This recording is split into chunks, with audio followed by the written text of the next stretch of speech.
perform a Romanian deadlift, start with the weights against your thighs. Take a big inhale and hinge forwards. Pull your hips backwards and keep your spine really long. Once you get to about the knees, squeeze the glutes and exhale as you come on up. Make sure to keep that spine really flat. We don't want any rounding or overarching at the top. Perform 8 to 12 repetitions. If you're having a hard time performing the deadlift without rounding your spine, try using a dowel or a broomstick against your back for proper positioning. You want 3 points of contact: the back of the skull, between the shoulder blades, and the base of your pelvis. Again, squeeze the glutes and hamstrings to stand back up. To make the deadlifts more challenging, try adding a heavier weight and changing up the tempo. So go down to a count of 4 and up for 1. This will work the hamstrings eccentrically.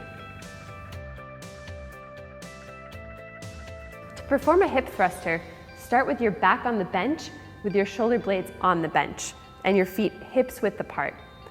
Press through your heels and push your glutes up towards the ceiling.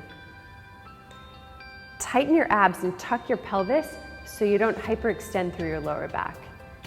Inhale as you drop the hips back down, bringing the head up so you don't crane your neck. Exhale as you press up, really pushing through those heels. Perform 8 to 12 repetitions.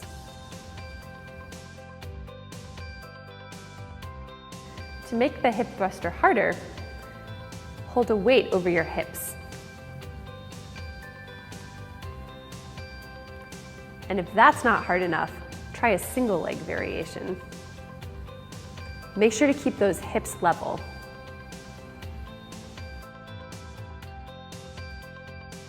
To perform a bent over row, start by hinging forwards. Pull your hips backwards and keep your spine nice and long.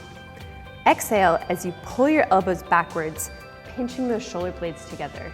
Make sure to keep those shoulders down away from the ears. Inhale as you lower the arms back down. Perform 8 to 12 repetitions. If you're having a hard time holding the hinged position, try bringing one leg forwards into a split stance.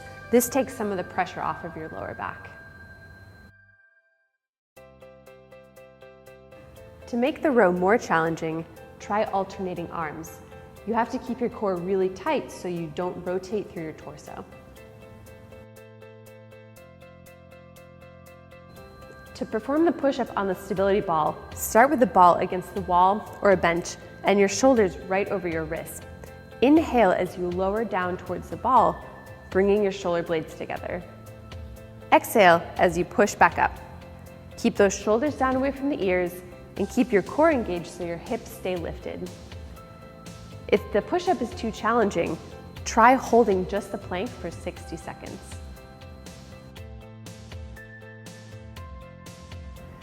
To make the push-up even more challenging, move the ball away from the bench or the wall.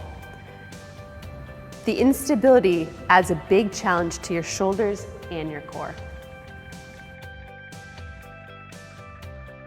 To perform the jackknife on a stability ball, start in a plank position with your shins on the ball and your wrists right under your shoulders. Pull your belly button towards your spine to engage your deep core muscles. Exhale as you pull your knees up towards your chest, keeping your back flat. Inhale as you extend the legs back out. Make sure not to round through your spine. Perform 10 to 15 repetitions. If the jackknife is too challenging, try holding just the plank for 60 seconds. To make the jackknife even more challenging, add a push-up in between every rep. Make sure to keep those hips up and don't let your lower back sag down.